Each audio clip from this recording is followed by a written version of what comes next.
Salve galera, e estamos hoje aqui com o GP de Mônaco, a sétima etapa do campeonato. Uma pista aí com 78 voltas, 3.340 metros, uma volta. Uma corrida completa tem 260.520 quilômetros, né? 16 curvas, e o maior vencedor é o piloto Ayrton Senna.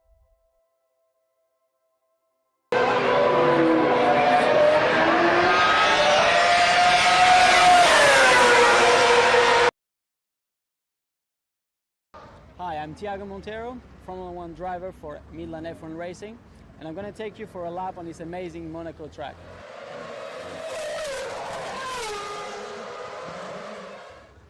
We're here in the pit straight of Monaco. Quite long pit straight actually for a street track. Very bumpy obviously, with a very late braking. Come down braking maybe at 60 meters, 70 meters, and it goes a little bit up, but still very bumpy. But you need to take a lot of minimum speed as well. Now you're arriving at the casino, which is a very important and tricky corner.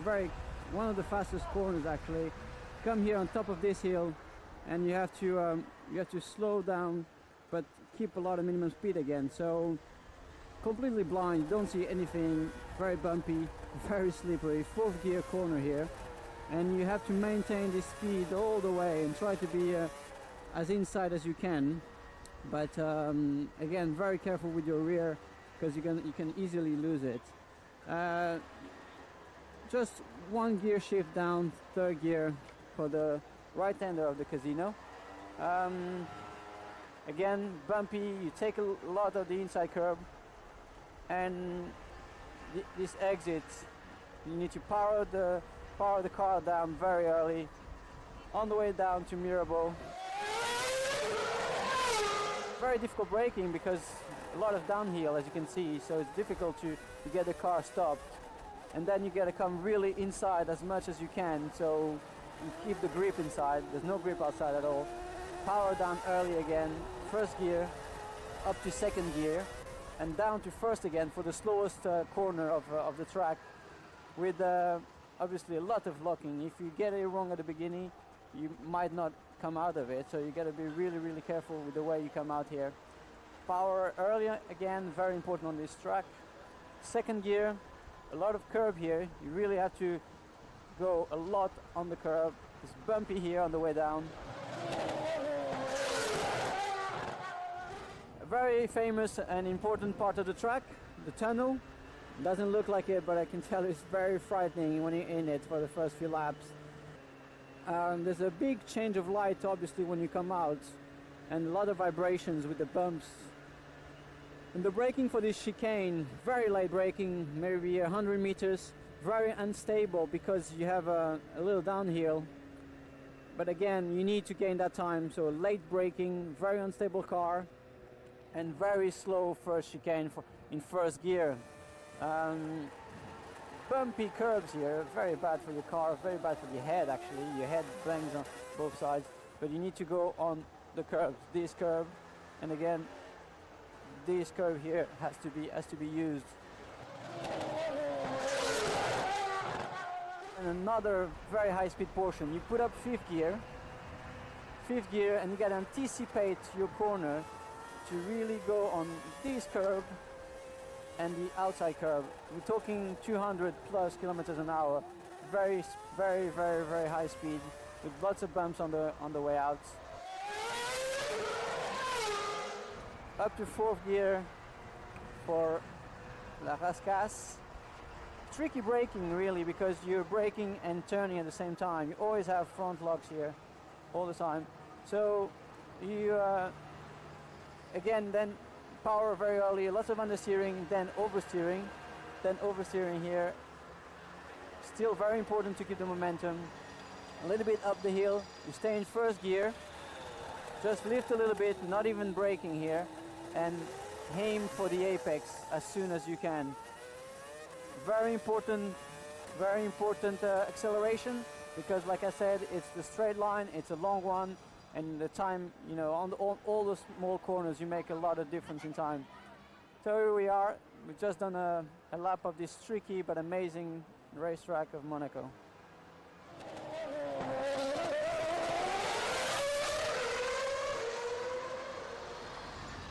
Right, you've seen the theory now, so have a look at the reality from my onboard camera on Thursday afternoon.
In Monaco, grid position is everything. With so few places to overtake, a front row start can be vital for victory.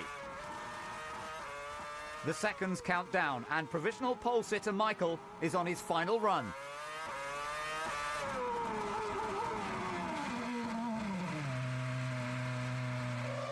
What's going on?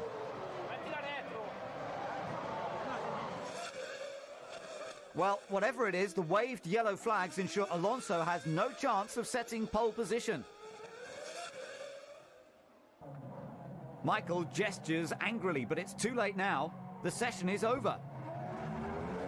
And the verdicts are in.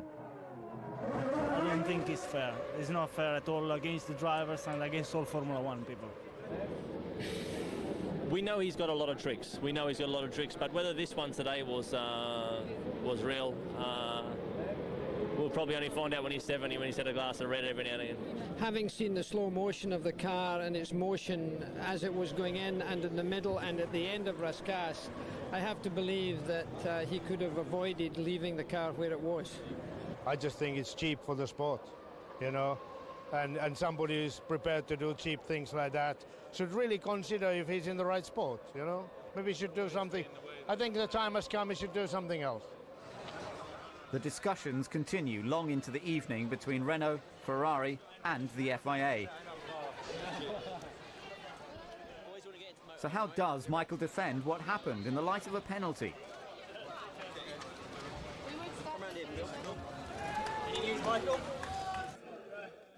You watch the video and you see that I pushed hard, locked up, started sliding and run out of road, which is the consequence here in Monte Carlo.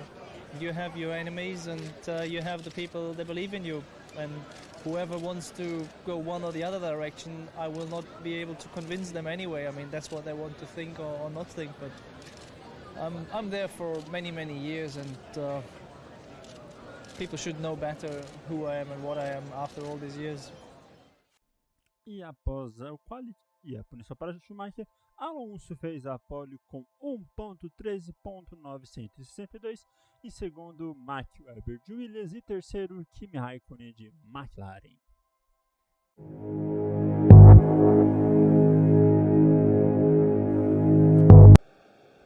E aí tivemos a largada no Grande Prêmio de Mônaco. O Kimi já tentou ali para cima do Weber, o Weber conseguiu se defender bem, manteve ali a segunda colocação. O Schumacher largava ali de último e iria escalar o pelotão aí durante toda a corrida, né? Largando do pit, né? Na volta 2, a gente tem aí a ultrapassagem do Raikkonen para cima do Weber, assumindo a segunda colocação. E na volta 29, o David Coulthard vai para os boxes com uma estratégia diferente, fazendo uma única parada, o que daria muito certo ali para ele, já abastecendo ali o carro gasosa no full, para não ter que parar de novo. Voltando ali na frente do Schumacher, que foi importante ali, né? Porque o Schumacher tinha um carro mais rápido. Ele ainda mesmo assim conseguiu segurar o piloto alemão e terminou aí com um pódio aí para o piloto escocês, o primeiro pódio da Red Bull. E na volta 40, na saída ali do turno, Fisichella vai ali para cima do Liud e faz a ultrapassagem nele. Na volta 42, Schumacher vem na Santo de Voo para ultrapassar a BMW. E na volta 48, quando estava ali na terceira colocação, Weber abandona ali com problemas no carro, o motor fumou, o carro pegou fogo e ele abandonou a corrida.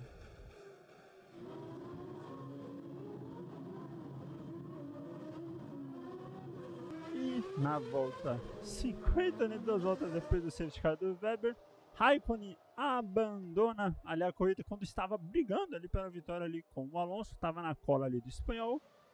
Depois aí que ele abandonou, ele foi ali para o iate, né, aquela cena clássica ali do Raikkonen, e passou aí o resto da corrida só curtindo.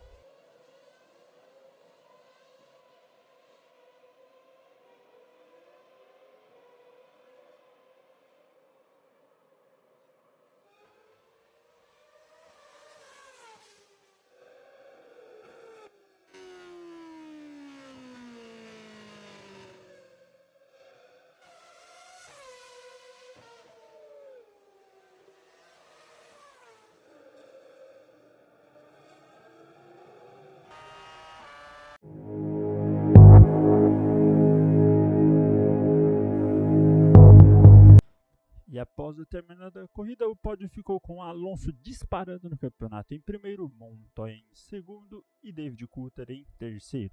30º e último pódio para Montoya, 30º pódio para Alonso, 200º GP para David Coulthard, 30ª vitória para a Renault e o primeiro pódio para a RBR. Alonso se consolidava ainda mais aí rumo ao bicampeonato em primeiro com 64 pontos, Schumacher em segundo com 43, Fisichella em terceiro com 27, Raikkonen em quarto com 27 e Montoya em quinto com 23.